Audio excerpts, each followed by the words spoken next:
हीरा व्यापारी था जो हीरे का बहुत बड़ा विशेषज्ञ माना जाता था, किंतु गंभीर बीमारी के चलते अल्प आयु में ही उसकी मृत्यु हो गई।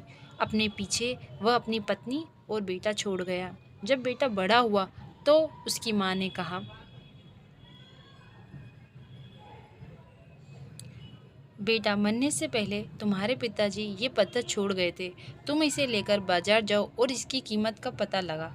ध्यान रहे, तुम्हें केवल कीमत पता करनी, इसे बेचना नहीं है। युवक पत्थर लेकर निकला। सबसे पहले उसे एक सब्जी बेचने वाली महिला मिली। अम्मा, तुम इस पत्थर के बदले मुझे क्या दे सकती हो? युवक ने पूछा। देना ही है तो गाजर के बदले मुझे ये दे दो, तोलने के काम आएगा, सब्जी वाली बोली। युवक आगे बढ़ गया। इस बार वो एक दुकानदार के पास गया और उनसे पत्थर की कीमत जानना चाहिए। दुकानदार बोला, इसके बदले मैं अधिक से अधिक 500 रुपये दे सकता हूँ। देना हो तो दो, नहीं तो आगे बढ़ जाओ। युवक इस बार एक सुनार के पास गया। सुनार ने पत्थर के बदले 20,000 देने की बात की। फिर वह हीरे की एक प्रतिष्ठित दुकान पर गया।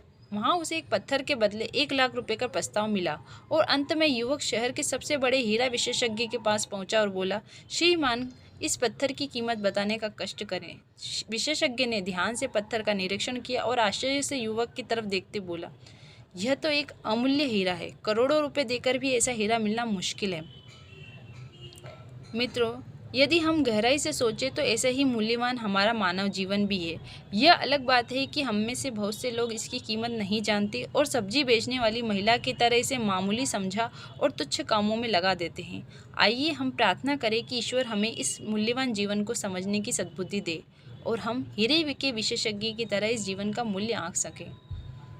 दोस्तों, आपको ये कहानी कैसी लगी बताइएगा ज़रूर। मेरे चैनल को सब्सक्राइब कीजिए, लाइक कीजिए और ज़्यादा से ज़्यादा शेयर कीजिए।